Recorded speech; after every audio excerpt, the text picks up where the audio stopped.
TV 20 brought you in-depth coverage of the centennial of the Rosewood massacre, a deadly day in history rooted in racism. But this month, Black History Month, we're taking a deeper look into what brought Rosewood pioneers to the historic town. TV 20's Jordan Markov spoke with the descendant who explains the force of nature that did just that.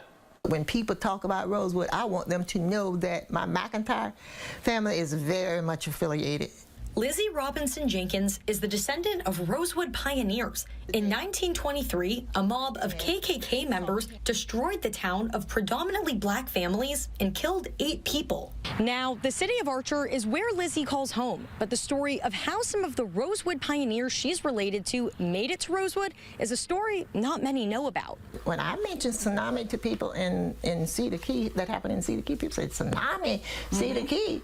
According to National Weather Service records, a Category 3 hurricane hit the island in 1896, bringing a 10.5-foot storm surge. You can take the go out to the graveyard, and that's what Miss Lizzie has been told, that she has relatives out that are on unmarked graves. Jenkins believes some of those relatives are the McIntyres. It's about Henry McIntyre and his legacy. Her great-great-grandfather lived in Cedar Key, but was likely pushed inland by the storm, settling on land that at the time was called outside Cedar Key. Outside of Cedar Key really became Sumner and Rosewood.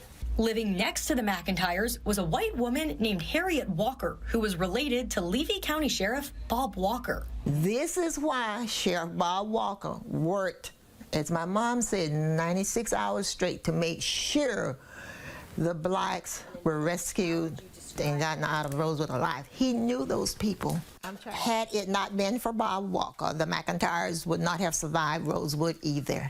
While Rosewood is defined by its darkest days, Jenkins hopes the McIntyres' resiliency shines a light on the town that once was.